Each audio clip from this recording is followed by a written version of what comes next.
You are now listening to the Fantasy Whisper Podcast with your hosts, Johnny, Game Time Hicks, and Big Travy. Why, hello and welcome to Mock Draft Monday. This is going to be a very, very exciting show, only for YouTube. We're doing a mock draft where Travis and I are drafting from the 7th spot. Travis, you excited for this one? Heck yeah, Johnny. I love mock drafts. They are something I am currently addicted to and seeking help on. But the only help I can do now is not mock drafting myself and joining you in this joint mock draft. I'm trying to taper myself off.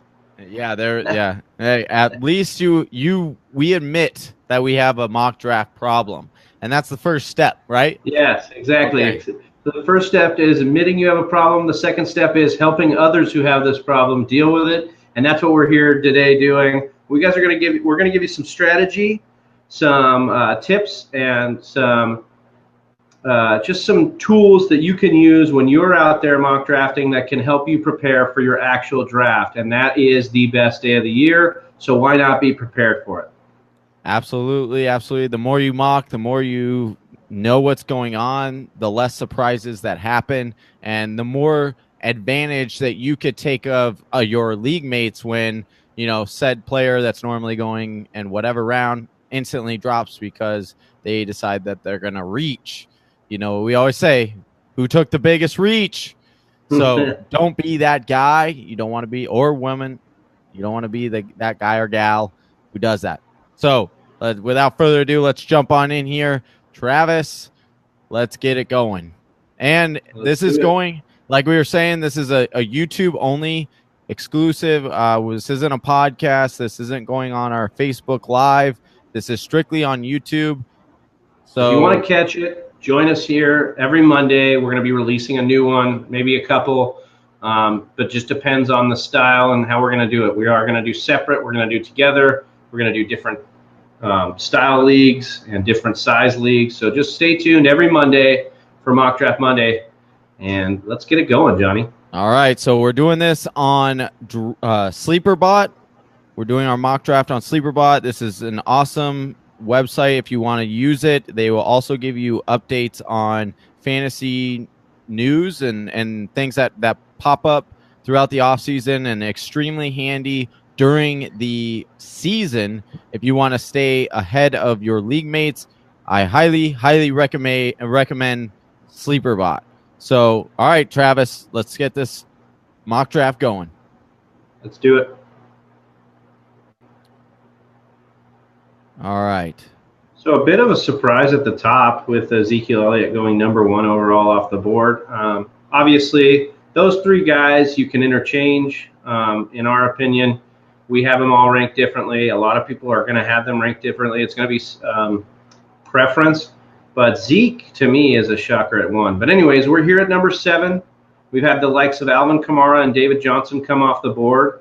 So, Johnny, kind of walk me through what you're thinking here as far as a guy. All right, so obviously when you look at the running back position, Leonard Fournette, Saquon Barkley, Kareem Hunt, Melvin Gordon are going to be your top choices for running back. And then at wide receiver, we've got DeAndre Hopkins and Odell Beckham Jr. The reason that we chose number 7th pick is because I think this is where you honestly get into a huge dilemma of what your playing style is going to be like, and it really dictates the rest of how you're going to really draft the rest of the season, the rest of your draft.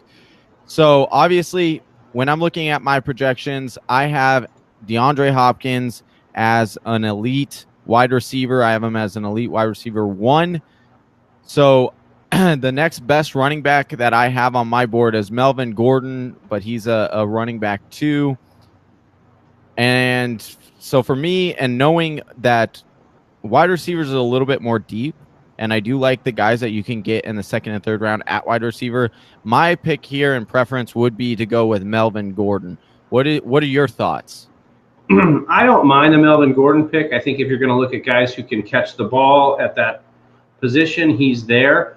But if you're going to ask me who I like better than Melvin Gordon, I'm liking Saquon Barkley. I'm liking Kareem Hunt. I'm liking both of those guys much better than Melvin Gordon. I'd say Melvin Gordon is a guy I'd be comfortable taking if I'm 10th or further back. But right here, I'd really like to see us go with a Leonard Fournette, a Saquon Barkley, or a Kareem Hunt. Okay, if you're talking about those three essentially, because that's what we're bringing up, my preference would either be between Saquon Barkley and Kareem Hunt. I have Saquon Barkley ahead of Leonard Fournette, and I also have Kareem Hunt above Leonard Fournette. So I'm fine with either Saquon Barkley or Kareem Hunt. Rookies have been known to explode. There's nobody else in that backfield. I like their offense.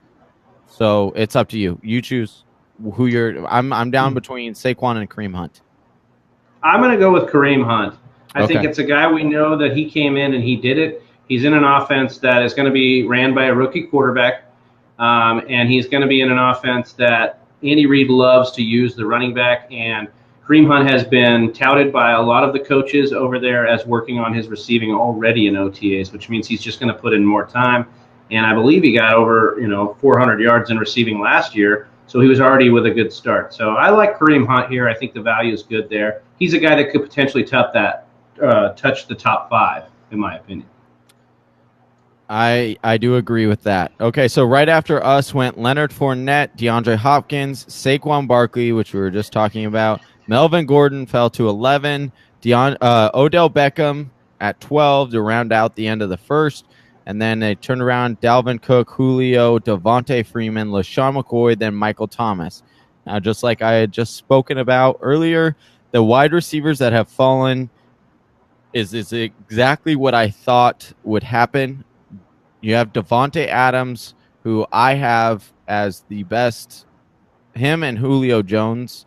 Julio Jones already off the board. So I do have Devontae Adams in that wide receiver 2 ranking area, as far as not total, he's an RB or wide receiver 1.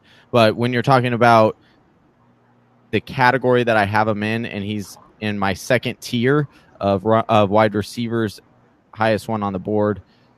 So that would be my preference, Devontae Adams there. Okay, and you're for sure set on a wide receiver here. And talk me through why you would be. I'm not 100% set on wide receiver, but when I look at the running back position, you got Jordan Howard, Christian McCaffrey, Joe Mixon, Derrick Henry, and Jerick McKinnon. I think that out of all those guys, the guy I like the most would be Jerick McKinnon, but I can't justify to myself to take Jerick McKinnon that early. And so for me, you have to look at not only where you're drafting, but what's the best possible pick. You don't want to reach on guys just to reach on guys and say, I need to have 2 running backs to start off. I need 2 wide receivers to start off. You don't want to get, because when you get into things like that, you get into trouble and trying to choose certain positions, and then you're not letting the draft come to you. You're dictating what the draft, and then that's when you get in trouble because you end up reaching a little bit too much on guys. So for me, but that's just my thought process. What are you thinking? I like that thought process. When you list out these running backs that are available here, one name jumps off in Derrick Henry, but I'm kind of concerned about taking him right here. I feel that it's a little bit too risky for my blood, and like you said, you want to get a guy, your first 3 rounds, you kind of want to nail out of the park, at least with guys that you feel can return that similar value for those rounds. Mm-hmm. And so I do like the Devontae Adams mention. I'm going to go ahead and put my vote in for Devontae Adams. They've shipped off Jordy Nelson. Devontae Adams has been a guy that Rodgers has screamed about for years of him being here. And last year he finally showed that he can be that guy that Rodgers has been talking about. I agree. So, all right. So I'm going to pick Devontae Adams. That's going to be our pick. And then let's see what happens. So Jordan Howard went, Keenan Allen, Christian McCaffrey, A.J. Green, Mike Evans, Joe Mixon to round out the second round. Then Derrick Henry, which we just spoke about Rob Gronkowski, Tyreek Hill, Aaron Rodgers, Jarrett McKinnon went 2 spots before us. So Jarrett McKinnon was the guy I was kind of hoping would fall. And that would have been ideal to be Kareem Hunt, Devontae Adams, and Jarrett McKinnon as our top 3 picks, but unfortunately didn't. So we're looking at Adam Thielen, Doug Baldwin, T.Y. Hilton, Amari Cooper as our top wide receivers right now on our board. And then when you're looking at running backs, Jay Ajayi, Kenyon Drake, Alex Collins, Lamar Miller, Mark Ingram. So this is exactly why we like to do this mock draft and why we chose this mock draft, because right here in the 3rd round is where I think it gets tricky with the 7th pick. Yeah, I would agree with you that it's a little bit dicey here, but I think when things get dicey, it's good to remember some of the fundamentals, and the fundamentals here for any kind of fantasy football is running back early and running back often. Mm-hmm. And in this case, I would like to take someone, and you could tell me if I'm wrong here, but one of those names jumped out as a guy that we know is a consistent RB2 all the time, and that's Lamar Miller. I think it's a very good, very safe pick here in the 3rd round. If your goal is to make sure you knock the first 3 rounds out of the park, I think we covered that if we go in a route of Lamar Miller. Now, there are interesting takes here. Once again, we could get into some fun stuff, but it's not exactly the rounds that we need to be taking chances on yet. I agree as well. I think the other guy that I would consider here would be Kenyon Drake. I think his upside this year is extremely high. I'm not worried about Frank Gore there. And we've seen what he can do. He was a very good running back in college. He didn't get the name brand, and all the stats and accolades because he was behind really good running backs in Alabama. But when you talk to the coaching staff, they love this guy and the stuff that he can do. I really do like Kenyon Drake, but like you said, I'm looking for the most solid picks in these first 3 rounds. I don't like to try to gamble on these 3 picks. So with that being said, I second your Lamar Miller pick here. It's just a solid pick at number 3.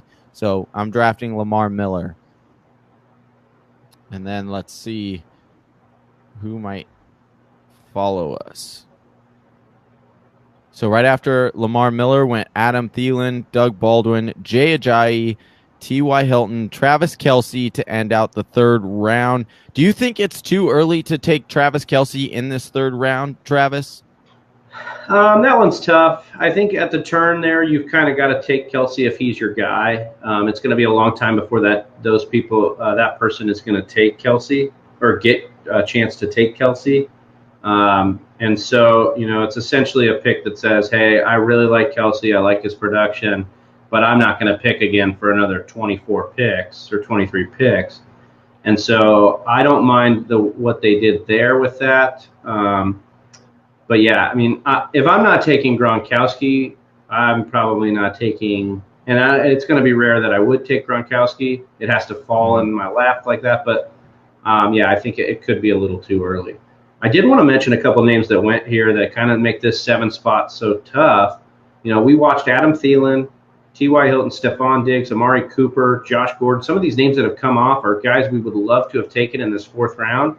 And now we're just kind of sitting here, and it's like, I don't know. So talk to me about who you're liking here, Johnny. Okay, so call me crazy. All right, so one guy that I'm really like was, we talked about our Lamar Miller pick. He's always an RB2, has a slight potential to be that RB1 if we, if he gets the right opportunities. So with that being said, Devontae Adams, he's going to carry our team as far as that number 1 wide receiver slot goes. And then to second, kind of like the Lamar Miller, but more of a track record with wide receiver, and that's Larry Fitzgerald out of Arizona. This guy is, going... The Arizona Cardinals? Exactly. Okay. My Arizona Cardinals. Weird. Well, the reason I say is if we're going to go with that theory, right, we want to get solid picks in these first handful of rounds that we have. There is no one more truer than Larry Fitzgerald. This guy is, the Frank Gore of wide receivers. at the end of the year, in the beginning of the year, you're like, oh, this guy's too old. He's just going to break down, blah, blah, blah. And then at the end of the year, you look back and Larry Fitzgerald is hovering right around that wide receiver one, at back end of the wide receiver one, early wide receiver two. That's super solid. I like that here. However, I'm going to pivot a little bit here and call me crazy, but looking at the way we have our roster set up right now with Kareem Hunt, Devontae Adams, and Lamar Miller, I look at the running back position. I could say to myself, we have two running backs that are very, very solid. Mark Ingram is going to miss the first quarter of the season. He has fallen to us in the 4th round. We can take him here. He was an RB1 last year. I think that when it comes around to the playoffs, this is his last year before he gets a new contract. I think he's going to run hard. I think he's going to want to prove to not only the Saints, but everyone in the league that he can be a workhorse back. I think the Saints will try to use him up and run him into the ground as much as they can before they turn over the keys to Alvin Kamara full time. So I would gamble a little bit here with the Mark Ingram pick, knowing what I know about the later rounds of wide receivers and how deep they are. I would go Mark Ingram personally right here. What are you thinking?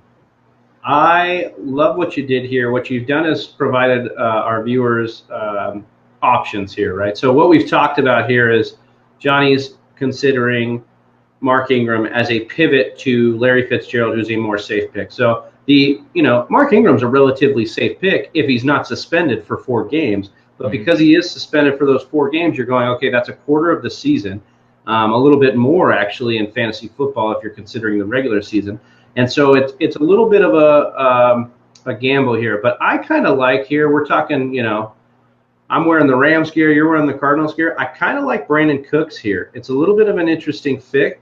It's not either of the things you said, like with Mark Ingram or Fitzgerald. It's a little more of a gamble. We don't know what he's going to be in that offense, but I do hear great things coming out of Los Angeles about him. So I would just say that, keep your options open. But like we said, if you build a base of 3 solid picks that are safe and high floors and consistency, you can take this 4th round and pivot just a little bit if you like a guy. So I'm behind you on the Mark Ingram thing. Also be considering somebody like Brandon Cooks here if you're in our position. Yeah. And so let's go ahead and pull the trigger on Mark Ingram here, Johnny. All right, Mark Ingram it is.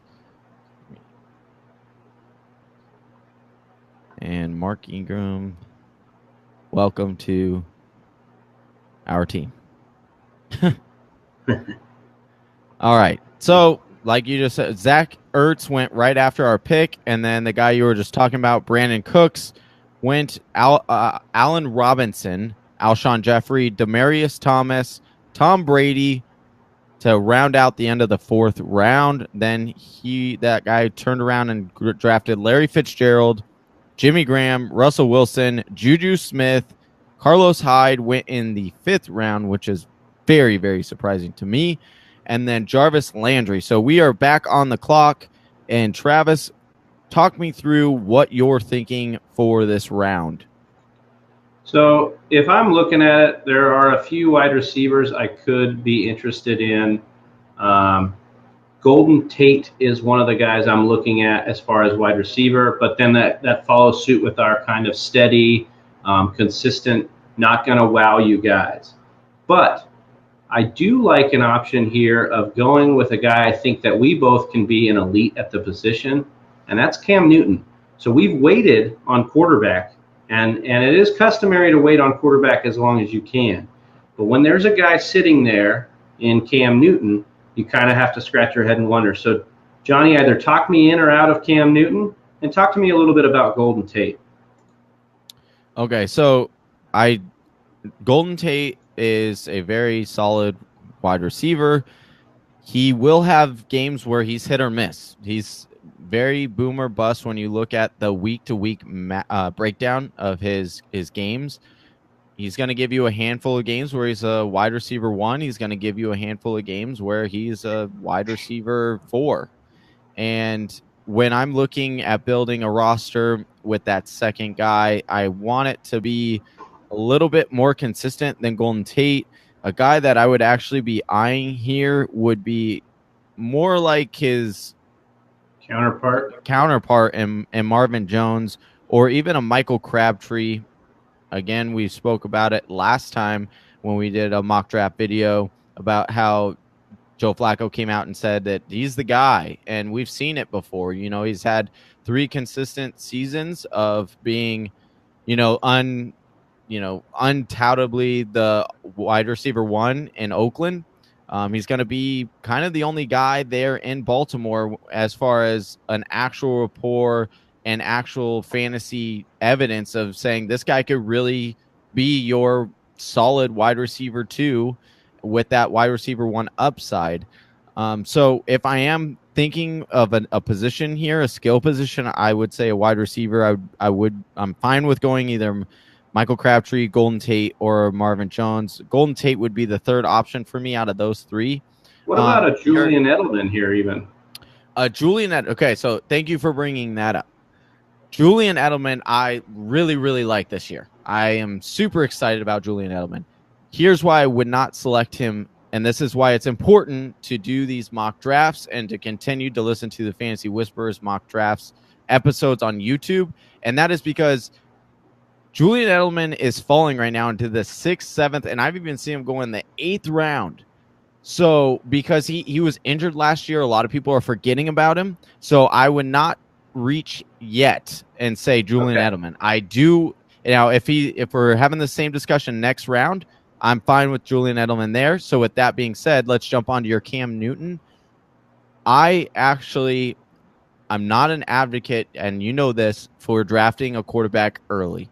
I would rather take the skill position players and then draft a late quarterback and stream if I have to. However, this is a mock draft. I want to see what our team looks like, and we both have Cam Newton within our top 4 quarterbacks, and everyone else is drinking other people's Kool-Aid here. And so I'm 100% down to draft Cam Newton here. All right, let's pull the trigger and see how the team shakes out. Once again, I'll just note that we've started off with safety net picks in our first 3, and then we've turned around and did a little dice roll with Mark Ingram because he's missing some of the season, and then gone away from the grain a bit with quarterback early in Cam Newton. So let's see how the team shakes out if we're able to make up for the fact that we've taken a couple chances here. All right, so right after our Cam Newton pick, Greg Olsen, Drew Brees, Golden Tate, which we were just deciding between, Darius Geis, Evan Ingram to round out the end of the 5th. It always surprises me, Travis, and I don't know if it surprises you whenever we do mock drafts, that tight ends always go so early in mock drafts, but whenever we do an actual, a legit mock draft, again, we're going against computers here. This is a computer simulated mock draft. But when we do an actual in person with our leagues, tight ends are always a position that falls. So don't be afraid if you're, mock drafting and you're seeing all these tight ends go super early and you feel like you need to take a tight end early. It's chances are when you actually do your draft in your league, those tight ends are still going to be there much later. And just remember how much tight ends actually score extrapolated on a season. I mean, if you look at it, they are not putting up monstrous numbers compared to other positions. So it's important to remember that if you miss the boat on tight ends, you don't really miss the boat all that much as a comparative to your weekly score. So it's okay to try and make that up with value picks in the later rounds. So don't get scared so much, as opposed to when, running backs and wide receivers are coming off the board fast, and especially if there's a guy you're waiting on, it may be time to grab him. So just remember to adapt to drafts accordingly, but also know what each position makes up of a total score each week. And that's important here. Johnny, talk to me about a couple of running backs here. I think we went heavy with running back. I think we agree that wide receiver is deep. But if we wanted to take another stab at a running back, who are some guys you're liking here? So I'm just looking over at best available, right? So initially, first thing I do is I look at what running backs are available. I saw a couple that I liked. I wanted to glance over at the wide receivers just to see. And, Crabtree and Marvin Jones both fell to us again in the 6th round. So Worst case scenario, we could look at those two guys, make and solidify that wide receiver 2. But again, like you said, our wide receiver is really deep. And to me, when I look at these running backs available, I get extremely excited.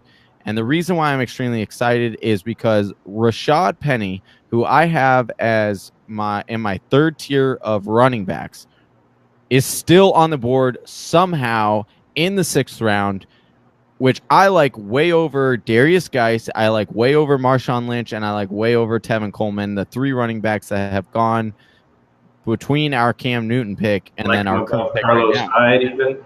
And even Carlos Hyde, right? And it just shows, sometimes those picks happen and you get really lucky in your draft. So when I look at this, I know that we have 3 running backs already, and we do project all 3 of those running backs to be really good running backs.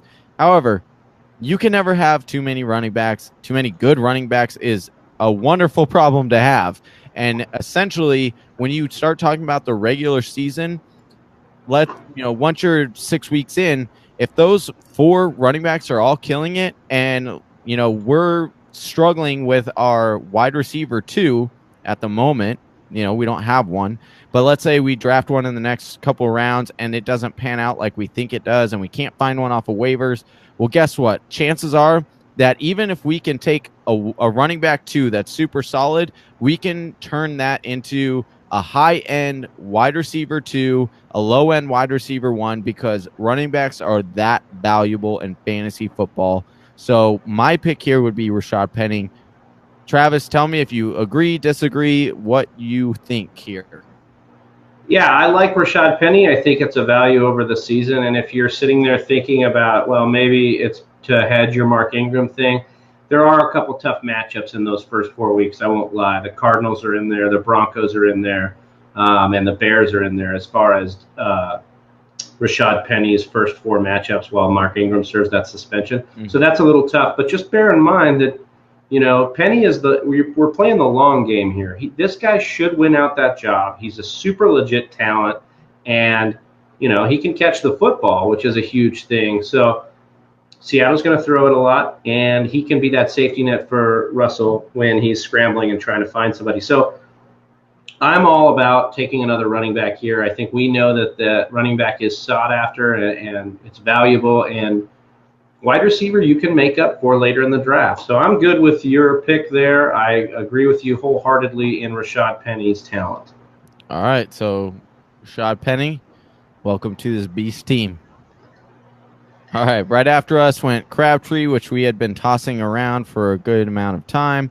Then Jimmy G, Sony Michel, Dion Lewis, Jamal Williams, Sammy Watkins round out the 6th round. And then there was a run at tight ends.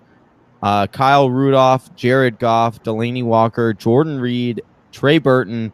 And then, oh my gosh, Travis, it almost happened. We just missed out on Marvin Jones. And I will be honest with you, if he would have fallen to us, I would have been like, this has just been too easy. Too easy. But these are things that you got to think about and think and work through your draft. That would have been so awesome to see Marvin Jones fall to us there. But again, we will take it and we will talk through it. What are you thinking here, Travis? I'll be honest with you. I'm thinking that we could look at wide receiver, but I want to just express something that if you miss a guy that you were targeting, it doesn't mean you have to stick with that position. Mm-hmm. Be able to adapt. In Absolutely. Our case, I do want to hit wide receiver here because I do see a guy in Pierre Garçon that is somebody we should take a look at. You tell me if I'm wrong here, but I think Pierre Garçon has been a legit staple in fantasy football as far as wide receiver 2 is concerned, and he's a guy that you can really build your team around. So I think if we've already got our Devontae Adams, our number 1, this is a very good complementary wide receiver 2 piece. And as long as you're still ready to wait on tight end, I am. And so I say we still keep stacking up these skill positions. I do like your assessment there of Pierre Garçon. I am 100% with you. We kind of missed the boat on – I'm in that same boat of it's either Rob Gronkowski for me or I am waiting on that tight end. and I will just pick up as I go, stream along with a tight end. So that's not even a question. We already have our quarterback. And when I'm looking at the guys around us, so this is why it's so important to not only pay attention to your draft, but also pay attention to those people who are also drafting around you. If we look at the teams and their makeup, we've got the team right after us already has 3 wide receivers. The team 2 spots down has 2, so they potentially will probably draft another wide receiver in the next couple rounds before we get a chance, as well as that 10th spot, they only have 2, and the 12th spot only has 2 wide receivers. So chances are that those 3 teams are going to draft a wide receiver within their next 2 picks. So if not for both of their picks. So I think that this pick definitely has to be a wide receiver because we're about to see a wide receiver run. So we want to get ahead of that. Now, I'm going to throw out a couple of names here. I do like the Pierre Garçon. I think he's solid, a very solid pick. A couple of other guys here, if we're going to kind of take a little bit of a gamble, Will Fuller, a guy that you've talked about a lot. I think the upside is definitely there. However, it does make me concerned that, the majority of his catches, I mean, at one point, it was like every single catch that he had was a touchdown. And I don't think that will happen. It was very touchdown dependent last year. Yeah. But I do think that he's got unbelievable skill. But I will agree with you. I think Will Fuller is a guy that I'd kind of want to wait and see if he fell to us. If we got another shot at getting the next round or the round after, that's where I kind of want to take him. So speaking of falling, a guy we talked about a couple of rounds earlier, Julian Edelman. Now, if you're okay with this, and I'm just going to kind of talk you through it a little bit, and that is taking Pierre Garçon here. Taking Pierre Garçon here and really hoping that Julian Edelman will fall to us in this next round. And then I think that with those 2 wide receivers paired with Devontae Adams, we have a very solid wide receiver core with really good upside, but also high floors. And that's what we like. I love the 3 that you've mentioned. Here's what I'd say. If we have a shot at getting 2 of the 3 that we've talked about, let's do it. Who's our guy most likely to come off the board, though? And so that's where you've got to kind of talk about it. I think it's Pierre Garçon. I think he's the highest ranked. He's the guy people are still talking about. He's a number 1 in that offense for sure.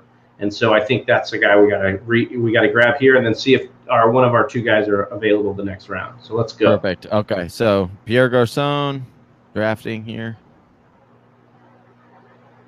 And then here's where a little bit of luck could come in. All right, so speaking of luck, Andrew Luck, then Tyler Eifert, Jack Doyle, O.J. Howard, Ben Roethlisberger, and then that little wide receiver push that we talked about, Chris Hogan, Corey Davis, Will Fuller, which is the other guy that we just talked about, Marlon Mack, then LeGarrette Blount. So it falls to us. We can get our guy, Julian Edelman, if you would like to take him here, Travis. Yeah, I love it.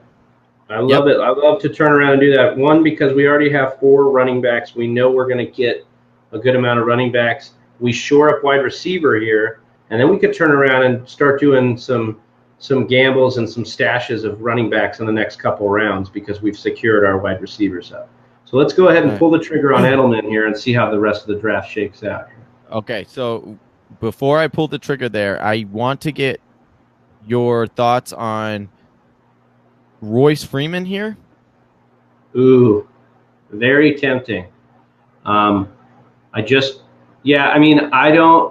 don't particularly mind that. I think that we might be okay though with running back.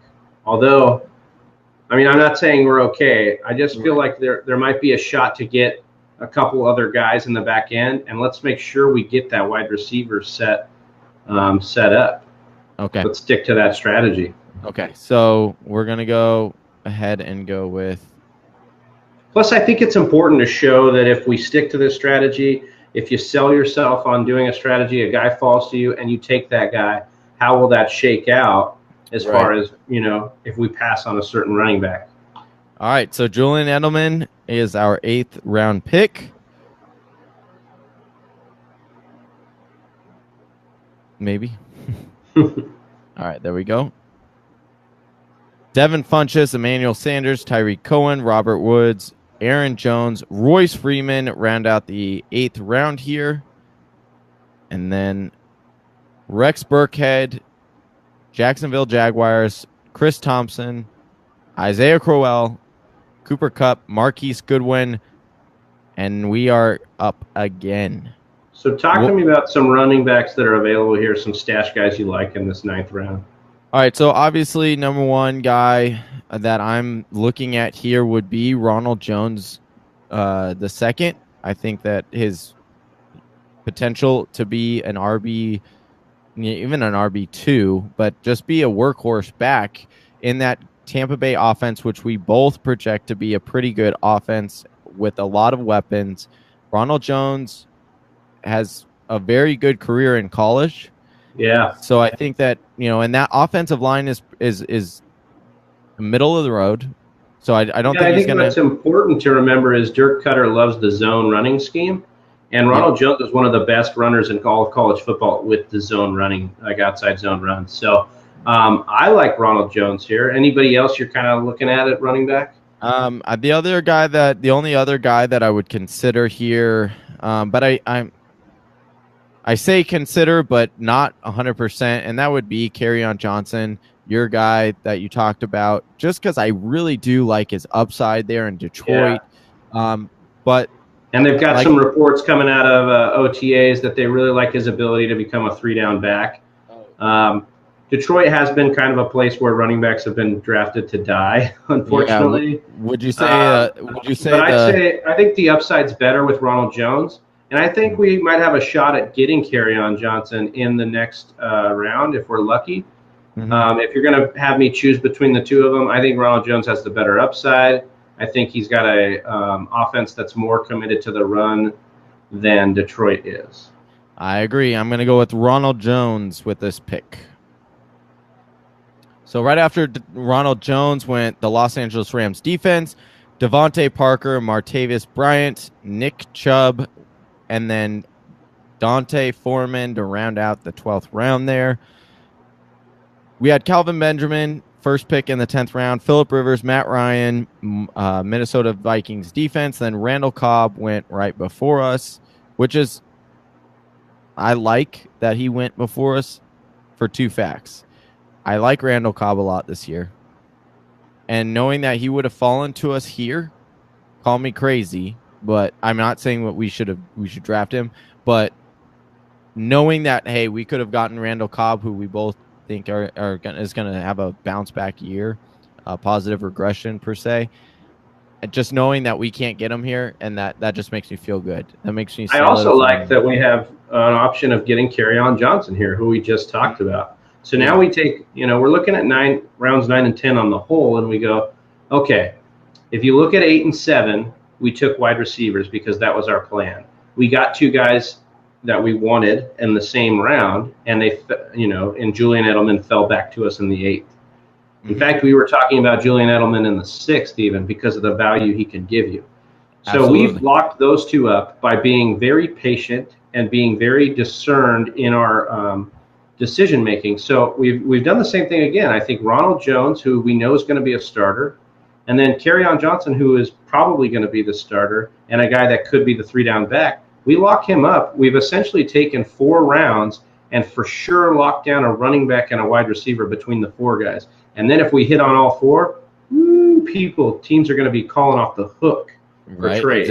Exactly. So, and then also when you look at the wide receivers, there's still a handful of wide receivers where if we wanted to go wide receiver in the next round, I do think that they're going to be there. Guys like Marquise Lee, maybe take Alan Hearns, a guy that I'm high on, DJ Moore, and maybe Jamison Crowder.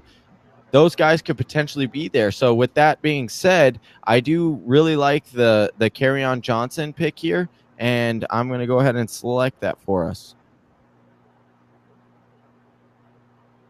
All right, let's see if one of those wide receivers that we just talked about falls to us. Sterling Shepard is a guy that we like, I think. Yep. Alan Hearns just went, and Nelson Aguilar, Denver Broncos. Defense. Okay, so we are back on the clock right now. Travis, tell me what your thought process is right now and who you like, who you want to go, and I'm what going to you're thinking. steal your thunder a little bit with Marquise Lee. I think that if we've got a shot to take a guy who's potentially the number one focal point of the receiving attack in Jacksonville now. I like his talent. I think that he's the type of wide receiver that Bortles can actually be productive with. And a good defense that's going to give them the ball a bit. Why not stack up another skills position and go with Marquise Lee here? I would second that. I'm a believer in Marquise Lee this year. Give me that all day. Like you said, if he doesn't pan out, okay, we still have 3 solid wide receivers ahead of him. If he does pan out and he hits, then we have a good problem. All right, so right after us went Doug Martin, Patrick Mahomes, which we will be talking about, or we had talked about in our quarterback rankings, but just we will be talking about how much we do like him. Calvin Ridley, C.J. Anderson, Devontae Booker, then DJ Moore, Cameron Meredith, Spencer Ware, Corey Clement, which I do find intrigue in this year, especially in the 12th round. Again, I'm not saying that if he fell to us, I would say to draft him because I think we're pretty set on running backs at this point. But Travis, talk me through what you're thinking about for this 12th pick because we've kind of set ourselves up to a very nice position here, and the fact that we can now essentially take wherever we want to go, and it's going to be okay. We're not going to be worried about, we probably should have taken a running back here, or we should have taken a wide receiver. A lot of tight ends are off the board, so we can either take one now or wait on one at this point. We've already got our quarterback, a defense. I normally don't say draft a defense early, but if we decided that the next best possible player that had the most points to give us now is a defense, I would be okay with taking them there, knowing that we have built a very, very solid roster to this point. Yeah, I mean, I would agree with you that we can go any which way. I won't agree with you that we have enough running back stuff. Yeah, only because I just love gobbling up running backs when you're drafting. And so in that case, I'm going to kind of throw a couple names out at you, and I want you to chew through them. I like Nyheim Hines back here. I also like Ty Montgomery back here. If you could get a piece of that Green Bay backfield and try and see what happens there. But I can't get away from Nyheim Hines since you've mentioned him on the Fantasy Rookie Running Backs podcast. I've been doing some research on him. He's pretty studly. Yep, and his name is just fun, Nyheim Hines. That just sounds like a sweet running back's name. Right. All right. So yeah, like you said, I do like him. I mentioned him. I said he's a guy to watch out for. Stuff is already coming out of training camp, and we're second week of OTAs, and Marlon Mack, I watched his game footage. He's a spark plug, don't get me wrong, but can he do the things Nyheim Hines can do? I don't think so, and I just think. What have you got to lose taking Nyheim Hines when we already have a bunch of running backs and wide receivers here? Absolutely. I mean, we could look at tight end, but unfortunately in this mock, a ton of them have gone. It's like we can still wait and get a George Kittle or something like that. Now, a guy that I would say that I also would be considering here, but again, I just don't think his upside is as much as Nyheim Hines, and that would be Kenneth Dixon. That's another guy that I would potentially be pondering about during this pick. But again, you want to go with upside here. You want to go pure upside. You're just throwing darts at a board. And for me, I agree with you. Let's go Nyheim Hines. Okay. All right. So Josh Doxson, Jameis Winston, Alex Smith, Kenny Golladay, Chris Carson, and Greg Zuerlein round out the 12th round. Let me throw up the screen here so you guys can follow along with us. And then Deshaun Jackson, Rashard Matthews, Dak Prescott, Terrell Pryor, New Orleans Saints, Gostkowski went right before us. So, Travis, we still have to get a tight end. but we can also take a defense or a kicker here while we're getting if we wanted to. What's your thought process? I kind of love Kittle as a tight end. I think he's your best value in the group of tight ends that are available left. I think he's in an offense that doesn't have a ton of weapons. I know we already took Pierre Garçon, but Pierre Garçon is going to be valuable in the sense that he's going to get you yardage and he's going to get it consistently, whereas Kittle is a guy that is, got a shot at being their touchdown guy in the red zone. And when you're dealing with tight ends, I think that's an important thing if they're red zone threats. And I think he has a chance to break out this year. So that's going to be my vote back here. I don't think it's important to take defense or kicker. The runs have already kind of started on those, and we're not going to be missing the boat too much by waiting another round. I agree. I don't necessarily want to draft a kicker or a defense here. I am going to throw a couple of names out there, though. So okay. since we do, I do think George Kittle is a sleeper tight end for this year. But since we do have Pierre Garçon, and I don't really like taking two offensive players from the same team unless they're an elite offense. And say what you will about, I know that all the 49ers fans are going to be tweeting at us and posting and saying, what? Our offense has the potential to be elite. Don't you know who our head coach is? And we just got Jimmy Garoppolo. I understand, okay? But David Njoku is a guy that was drafted in the first round last year, had a ton of targets. You're looking at the new quarterbacks that are coming in, and whether you want to go and project Baker Mayfield right away as a starter, or if you think, Well, actually, Hugh Jackson just came out and is another vote of confidence in Tyrod Taylor. So we'll just talk about Tyrod Taylor for a second. I mean, he's the reason Charles Clay was a legit fantasy tight end. So absolutely. I like it. Yeah, let's. So that's why I would say David Njoku there. We know his talent is there. We've seen some of his catches. That offense should be taking a huge step forward in my eyes. Like I think they're going to be really good. And, with Josh Gordon there and with some of their other offensive weapons, I just think that there's a very good potential of David Njoku, carving out a nice chunk of 50 to 60 yards a game. Maybe, touchdowns are really fluky, but I think here and there he can grab a touchdown. And because we've seen it with Charles Clay. He likes to go to tight ends. So my pick would be David Njoku here. Okay, I'm good with that. Okay, so David Njoku. So Mike Williams, Giovanni Bernard, Justin Tucker, Duke Johnson, and Case Keenum round out the 13th round. Then we have Carolina Panthers, Will Lutz, defense of New England, Jake Elliott, Matt Bryant, just off the board. It comes around to us, and then now it's just our preference on Travis. Do you like to take a kicker first or a defense first? Usually a kicker. I think it just depends, but because kickers are usually you can dictate more on offense.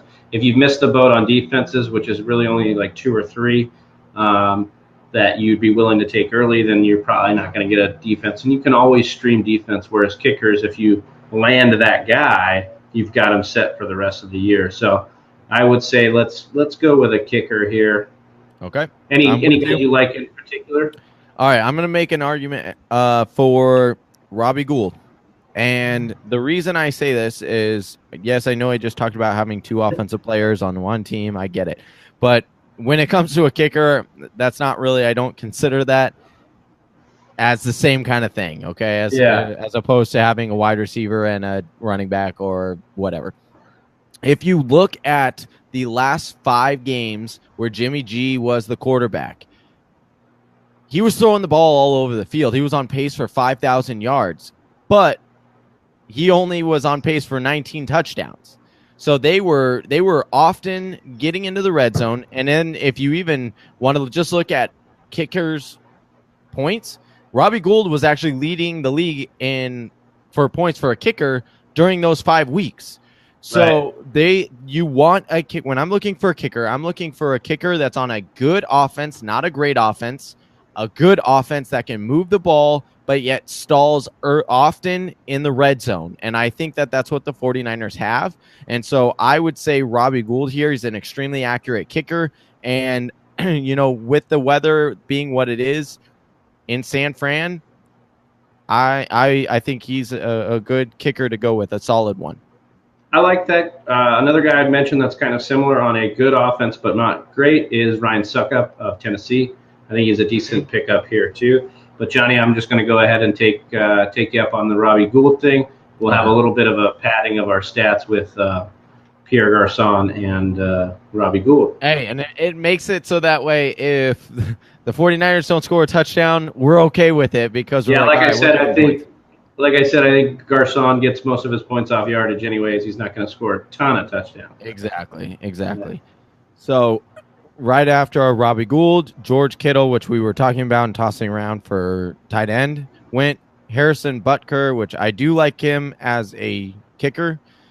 Mason Crosby, Matt Prater, Chris Boswell, and then Michael Gallup ended out the 14th round. And then we got Paul Richardson, Bilal Powell, Jeremy Hill, Hayden Hurst, Peyton Barber, Frank Gore, and then it's us. We can choose a defense, or you can go skill position here. Travis, talk me through, so new fantasy players who might not know this strategy, talk about not drafting a defense and why sometimes you should do that and then wait for it to pan out.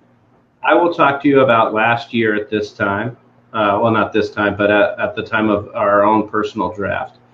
I took the liberty of not drafting, I believe it was a kicker or a defense. So let's just interchange both here. Mm-hmm. You cannot draft either one and be sitting there for the week leading up, because a lot of the times at the start of the year, as much as these teams know who they like, they don't announce it. And so basically they could be making decisions still in that last week about who their running backs are and what's going on. And so as you're looking at depth charts and as you're figuring that out, and you're between two guys. So if we take a look at our draft, we got a guy like Nyheim Hines. And, obviously, I don't believe Marlon Mack is still available here. But let's say there's a third person in the depth chart that rises up for Indy. I'm not saying there is right now, but let's say a third person rises up and you're stuck between that guy and a kicker or a defense. It would behoove you to take that guy, that skill position, in order to get yourself in position to know that you have a piece of that backfield. And then by the time that Sunday rolls around, you can easily stream a defense that has a plus matchup. And so I think understanding the value of skill positions and what their score means to your overall lineup is important, and realizing that kickers and defense, although we love them, don't matter. Exactly. So with that being said, this is a perfect example, and I'm so glad that this happened so that way we can show people. And so I'm going to pull up the screen here, and we talked about this guy a few rounds ago. And when I look at the running backs base, we've already got 6 running backs. If this guy doesn't pan out and he doesn't end up being the guy, then we can drop him and pick up a defense. If he does end up being, then we can drop a different guy and, get a defense. So that guy is Kenneth Dixon. We were just talking about him a few rounds ago. We said that he has the potential to be the guy there. I don't know how much Alex Collins and that coaching staff, they said they were going to give Kenneth Dixon a shot. So for me, this is kind of the perfect situation where I would pick him up, sit him on my bench. If you hear some whisperings and some things going through where they might give him a real legit shot to be that workhorse back, drop somebody else, Nyheim Hines or Marquise Lee or whoever that guy is that you have identified. I would be okay with that. So in this position, I would actually say skip the defense, and I would be down to draft Kenneth Dixon here. Yeah, and the other thing to remember is that if there's a Thursday night game or an early Sunday night game, know your league rules, or right. An early Sunday game, know your league rules. And if there's a Thursday night game and there's a guy you're trying to see how they're going to use him, you have an advantage of picking him up. Like I think of Rex Burkhead last year. Obviously, Rex Burkhead panned out, but the big rumors were Thursday night, Patriots opened up, Rex Burkhead was going to be used a lot. You could have picked up Rex Burkhead, not had a defense, and then seen that the Patriots weren't going to use Rex Burkhead as much as you thought, dropped Rex Burkhead, and then gotten a defense later on. And so you can do that with the 10 a.m. games as opposed to the 1 p.m. games. So just know your league rules, know what you can get away with, and know that defenses and kickers can be, last-minute decisions that aren't going to affect your overall score that much. 100% agree. And like you said, that is the perfect situation. If your team is that opening, if the guy that you're trying to choose is on that opening game slot, there's no losing in that situation, because you've either hit a home run with your 15th pick, or you have a guy you can drop and you just pick up a defense which you would have drafted anyways. So I'm gonna say, if you're okay with it, I'm okay with it. We're gonna go Kenneth Dixon. All right, so that will round out our entire draft. I'm gonna run over our picks with everyone so you guys can hear them one last time. And that was with our very first pick. We drafted again from the 7th spot. We had Kareem Hunt. Devontae Adams was our 2nd round pick. Our 3rd round pick was Lamar Miller. 4th round pick, Mark Ingram. And then we came around in the 5th round, decided on Cam Newton, which now looking back at our depth and what we got, Travis, I absolutely think that was a great idea to draft Cam Newton right there. I thought that the way the rest of the draft fell to us was perfect. So in the 6th round, we got a steal in Rashad Penny, at least in both of our eyes. 7th round, Pierre Garçon. 8th round, Julian Edelman. Ronald Jones the 2nd in the 9th round. Kerryon Johnson in the 10th. 11th round, we got Marquise Lee. 12th round, a bit of an upside guy in Naheem Hines. 13th round, David Njoku. 14th round, Robbie Gould. And in the 15th round, Kenneth Dixon. Any last words that you have? A lot of green here, which is always good. Green in this particular mock draft means running back. Running back equals green in real life because it equals money, because if you have running backs, you are money. And so I think we did a good job of stacking those skill position running backs, and we're going to be in a good position to fill holes via trade if we need to in this season. Absolutely. Well, that concludes our Mock Draft Monday for today. Thank you so much for watching. And if you haven't already, please go and like our Facebook page and subscribe on YouTube. That's where the only place you'll be able to check out these mock drafts, as well as get our latest podcast on iTunes, Stitcher, or Google Play. Just search the Fantasy Whisperers podcast or go to thefantasywhisperers.com. Until next time, I'm Johnny Game Time Hicks, and that's my partner, Big Travy.